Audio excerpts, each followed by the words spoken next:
So, Wolverine game trailer is out, and a lot of gamers hyped for the game, which everyone was looking forward to. Personally, the combat is great. It's what you expect from a Wolverine game: blood, slicing and dicing up opponents, and best of all, playing as Wolverine. But there are a lot of concerns about the game, so smash that like button and subscribe. Let's get down to it. So, the first concern is the involvement of Sweet Baby Inc., which to me is a big red flag. This is not the first game Sonic and Sweet Baby collaborated on. Spider-Man 2 is one of the casualties of the collaboration, where LGBTQT propaganda was inserted in the game, especially to side missions, which a lot of gamers were mad about. Here is a review by a player. Spider-Man 2 is the worst game I've ever played. Is this the future of AAA gaming? So I have 25% completion right now, but man, I'm finding this game hard to play. Even though I've loved the combat and transversal, this is because the game is work beyond belief. There is wokeness in virtually every scene. First off is New York. It's filled with BLMA, big pork, whatever that is, and LGBT, artwork, flags, etc. all over the place. And apparently, there's almost no white people in New York. Even in the richer districts, probably less than 5% of NPCs look white to me. All the women are wearing pants and are overweight. I mean, any huge city should have some hot women walking around in short skirts or dresses, but not New York. Apparently, many of the conservations NPCs have as you go by are LGBT related. Though I have seen a few police cars, I've yet to have any interaction with the police. As Spider-Man, the interactions are only with fire and rescue, or paramedics. The side quests have tons of LGBT stuff. You help some kid at Miles' school ask his boyfriend to prom. Black Cat, the only decent looking female in the game, has now become a lesbian. Harry goes on about how he diversified the board of his company to keep them on track, and none of the scientists you meet there are white guys. In fact, the only other white people in this story are the bad guys. Craven is white, and so are most of his hunters. At the start of the game, Sandman wreaks havoc on the city, probably killing hundreds, if not more. But the game tries to make him out to be a victim, just like No Way Home. Murderers, criminals are the real victims, guys. So now I read that Insomniac has stated that Miles will be the only Spider-Man going forward, because of course he will gotta reduce whiteness as much as possible. I guess that means Peter dies in this or loses his powers or moves to Europe or something. I mean, I actually like Miles.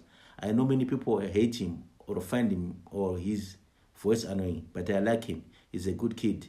I mean, I will obviously stick with it till the end, but it has me depressed for the future of AAA games, especially Sony first-party offerings.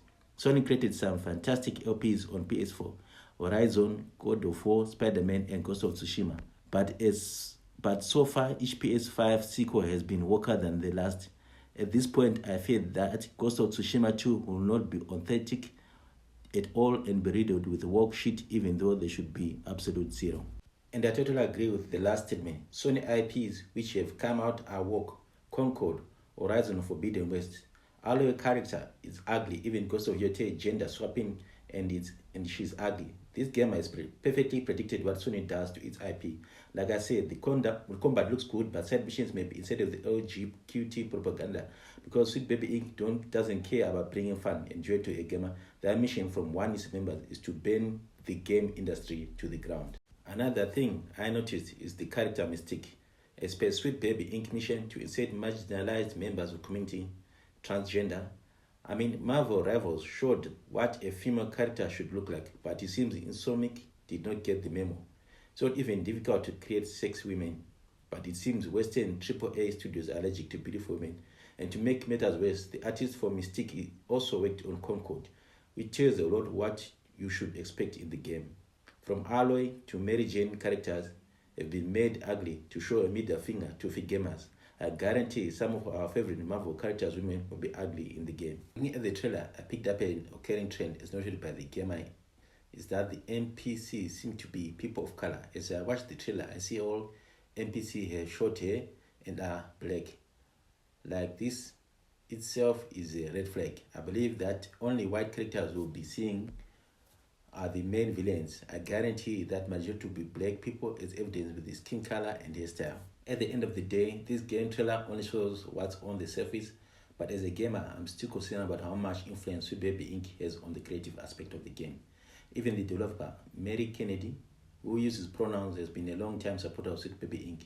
Do you still remember her defending Sweet Baby? In this Eurogamer article, Spider-Man Alan Wake, ridiculous phishing devs speak up in support of consultancy studio Sweet Baby Inc. During a game's development, narrative consultants will be hired by studios to help with fleshing out or tweaking narrative elements. Kenny said narrative consultants do not get final say. Kenny reiterated it doesn't get into the game if we as the developer don't approve it. They consult, they do research, pitch ideas, give feedback, and maybe even write scripts. But none of that gets into the game unless the core development team agrees with it. I'm going to keep saying that because it's key. Sweet Baby is not nor is any consulting group coming in to write games. They are helping smooth out plots and deepen characters. There is the burden on the core narrative team. They are addictive in every way. Sweet Baby Inc. has helped with and consulted on a broad spread of blockbusters, including God of War, Ragnarok, Marvel's Spider-Man 2, Alan Wake 2, and Suicide Squad Kill the Justice League, as well as Marvel's Wolverine and South Midnight, which are both yet to be released. Kenny called its employees some of the most talented, passionate people we've got. I disagree with her statements. All the games she mentioned as blockbusters failed. Suicide Squad ended up being removed by Sony. And if what she was saying was the truth, why did the creative director quit due to creative decisions of the game? This says a lot of what to expect from the game. Sweet Baby Inc. is there to ban the gaming industry, and that's a fact. Well, my final verdict is that the game will be woke. Sweet Baby Inc. believe in what they do and they will make sure to inject their ideology into the game. With the developer using pronouns and a big supporter of Sweet Baby, woke elements will be in the game. No question about it. How much work is in the game? That's the question. As you have seen, plenty of games which have developers who think like Sweet Baby. They can't separate the art from the politics. What do you think? Leave your thoughts in the comment section. Remember to smash that like button and subscribe for more content. Take care.